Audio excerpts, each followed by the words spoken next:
Friends, நம்ம பிரயாணத்தை குறித்து தொடர்ந்து பார்த்து கொண்டே வருகிறோம். கர்த்தர் நம்ம லைஃப்பில் அனுமதிக்கிற நம்மளை நடத்துகிற பிரயாணங்களை நம்ம தொடர்ந்து தியானிக்கிறோம். இன்றைக்கி ஆதியாகமம் 11வது அதிகாரம் 2வது வசனம். ஜனங்கள் கிழக்கே இருந்து பிரயாணம் பண்ணுகையில் சினையார் தேசத்திலே சமபூமியை கண்டு அங்கே குடியிருந்தார்கள். இப்போது ஒரு செட் ஆஃப் ஜனங்க எங்கேருந்து வராங்கன்னா கிழக்கிலிருந்து கிளம்பி வராங்க. நம்ம பார்த்தோம், காயின் எங்கே போனார் அப்படின்னா கிழக்கை நோக்கி பிரயாணம் பண்ணுகிறாரு. இங்கே சில ஜனங்கள் கிழக்கிலேருந்து வராங்க. அப்போது அந்த உலகத்தில் அந்த ஜனங்கள் ஃபுல்லாக பிரயாணத்திலே தான் இருக்காங்க. ஒரு இடத்துலேருந்து இன்னொரு இடத்திற்கு இந்த மைக்ரேஷன் மாதிரி ஒவ்வொரு இடத்துக்காக அவங்க போய்கிட்டே தான் இருக்கிறாங்க. அப்படி போய்கிட்டு இருக்கும்போது இந்த பிரயாணத்தில் அவங்க ஒரு இடத்த பார்க்குறாங்க. சினையார் தேசத்திலே சம பூமியை கண்டு. இப்போ இந்த இடத்துல மேடு பள்ளம் இல்லை, இந்த இடத்துல குண்டு குழி இல்லை, இந்த இடம் ரொம்ப சமமாக நல்லா இருக்க, இங்கே தங்கிடலாம் அப்படின்னு முடிவெடுக்கிறாங்க. நம்ம லைஃப்பில் எப்போதுமே சீசன்ஸ் இருக்கும் இல்லையா? உலகத்திலே சீசன்ஸ் இருக்கிற மாதிரி ஒரு காலம் நல்லா இருப்போம், ஒரு காலம் அழுவோம், ஒரு காலம் சந்தோஷமாக இருப்போம், ஒரு காலம் பலவீனத்தில் இருப்போம், ஒரு காலத்தில் பலத்தில் இருப்போம். இப்படி அப் அண்ட் டவுன் லைஃபுக்குள்ளே போய் வந்த அந்த ஜனங்கள் இப்போ ஒரு சமமான ஒரு பூமி இருக்கே, இப்படி ஒரு நல்ல ஒரு லைஃப் இருக்கே அப்படின்ட்டு அந்த சினையார் தேசத்துலேயே இனி தங்கிடலான்னு முடிவெடுக்கிறாங்க, அவங்க பிரயாணத்தை நிறுத்தி கொண்டு. அப்போ தேவனுடைய வாக்கின்படி பூமி எங்கும் பரவி என்ன செய்யுங்க, நீங்கள் பலுகி பெருகுங்கன்னு தான் சொல்கிறாங்க. அப்போ ஜனங்கள் என்ன நினைக்கிறாங்க அப்படின்னா, என்றும் அதை நன்றாய் சுடுவோம் வாருங்கள் என்றும் ஒருவரோடொரு பேசிக்கொண்டார்கள். பின்னும் அவர்கள், நாம் பூமியின் மீதெங்கும் சிதறி போகாத படிக்கு நமக்கு ஒரு நகரத்தையும் வானத்தை அளாவும் சிகரமுள்ள ஒரு கோபுரத்தையும் கட்டி நமக்கு பேருண்டாக பண்ணுவோம் வாருங்கள் என்று சொல்லி கொண்டார்கள். இப்போ என்ன சொல்கிறாங்க, நம்ம இந்த இடத்துலையே பெர்மனண்ட்டாக செட்டில் ஆயிடுவோம். நாம் மட்டும் இல்லை, நம்ம எல்லாருமா சேர்ந்து பெர்மனண்ட்டாக இந்த இடத்துல செட்டில் ஆயிடுவோம் அப்படின்னு சொல்லி வானத்தை அளாவும் ஒரு கோபுரத்தை கட்டணும்னு முடிவு பண்ணுறாங்க. கர்த்தர் மெஷர்மெண்ட் கொடுத்து கர்த்தருடைய இன்ஸ்ட்ரக்ஷன் படி பண்ணின பேழைக்குள்ளேயே 1 வருஷத்துக்கு மேலே இருக்க முடியல நோவாவால்.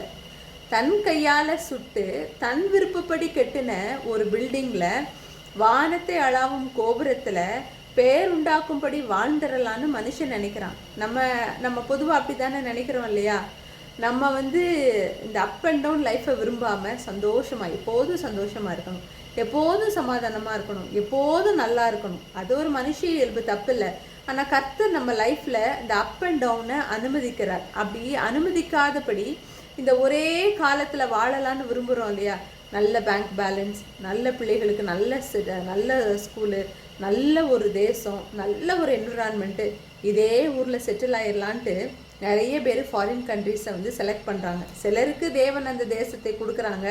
சிலர் தேசத்தின் நன்மையை கருதி அந்த இடத்துல இருக்கிற என்விரான்மெண்ட், அந்த இடத்துல இருக்கிற பழக்க வழக்கங்கள் அது ரொம்ப பிடிச்சி போய் அந்த தேசத்தில் தங்கணும்னு முடிவெடுக்கிறாங்க. ஆனால் தேவன் சொல்லுகிறார், உன் விருப்பப்படி செய்கிற எதையுமே உனக்கு நன்மையாக இருக்காதுன்னு. கர்த்தர் என்ன செய்கிறாரு, வா, மனுஷன் என்னதான் செய்கிறான், அவன் விருப்பப்படி நடக்கலான்னு நினச்சானே, அப்படி என்னதான் பண்ணுறான் அப்படின்ட்டு பார்க்கலான்ட்டு வர்றார்.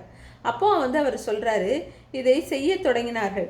அப்போது கர்த்தர், இதோ ஜனங்கள் ஒரே கூட்டமாக இருக்கிறார்கள், அவர்கள் அனைவரும் ஒரே பாஷையும் இருக்கிறது, அவர்கள் இதை செய்ய தொடங்கினார்கள், இப்பொழுது தாங்கள் செய்ய நினைத்தது ஒன்றும் தடைபட மாட்டாது என்று இருக்கிறார்கள். அப்போ அவங்க என்ன நினைக்கிறாங்கன்னா, நான் என்ன செஞ்சாலும் எந்த தடையுமே வராது, நான் இருக்கிற பூமி சமபூமி, நான் கட்டி எழுப்பணும்னு நினைக்கிற காரியத்தில் ஜெயமாக நான் கட்டி எழுப்பிக்கிட்டு இருக்கேன், எனக்கு உதவி செய்ய இத்தனை நண்பர்கள் இருக்கிறாங்க, நான் என் பெயரை பிரஸ்தாபப்படுத்துவேன்னு நினைக்கிற ஒருவனை பார்த்து தேவன் சொல்லுகிறாரு, இனி நான் செய்ய நினைத்தது தடைபட மாட்டாதுன்னு எப்போ ஒருவன் முடிவு பண்ணிட்டானோ அப்போ சொல்கிறாரு, நாம் இறங்கி போய் ஒருவர் பேசுவதை மற்றவர் அறியாதபடிக்கு அங்கே அவர்கள் பாஷையை தாறுமாறு ஆக்குவோம் அப்படின்னு. அப்போ தேவன் இந்த பிரிவினையை ஏற்படுத்தினது எதற்காக அப்படின்னு பார்த்தோன்னா, அப்படியே கர்த்தர் அவர்களை அவ்விடத்திலிருந்து பூமியின் மீதெங்கும் சிதறி போக பண்ணினார். நீ இந்த இடத்துல இருக்காத அப்படின்ட்டு எல்லாரையும் அந்த இடத்த விட்டு தேவன் என்ன செய்கிறாரு, சிதறி போக பண்ணுகிறத நம்ம இந்த இடத்துல பார்க்க முடிகிறது. அப்போ தேவன் வந்து நம்ம நல்லா இருக்கிறது தேவனுக்கு பிடிக்காதா, நம்ம சந்தோஷமா இருக்கிறது தேவனுக்கு பிடிக்காதான்னா அப்படி கிடையாது. ஆனால் இந்த ஒரே சீசன் ஆஃப் லைஃப்ல நம்ம இருந்து பழகிட்டோம் அப்படின்னா தேவனை தேட மாட்டோம். தேவனுடைய விருப்பமே நீ எல்லா இடங்களிலும் பிரயாணம் பண்ணு. ஏன்னா நீ எல்லா சீசன்ஸையும் ட்ராவல் பண்ணும்போது தான் நீ எனக்குள்ளே நிலைத்து நிற்ப. நான் எப்போதுமே வியாதியில் இருந்து துன்பத்தின் மத்தியிலேயே நான் தேவனை தேடுறேன்னு வைங்களேன், அந்த துன்பத்திலேருந்து விடுதலை ஆகி நான் பூரண சமாதானத்துக்குள்ளே வரும்போது என் இருதயம் எப்படி மாறும்னு எனக்கு தெரியாதே.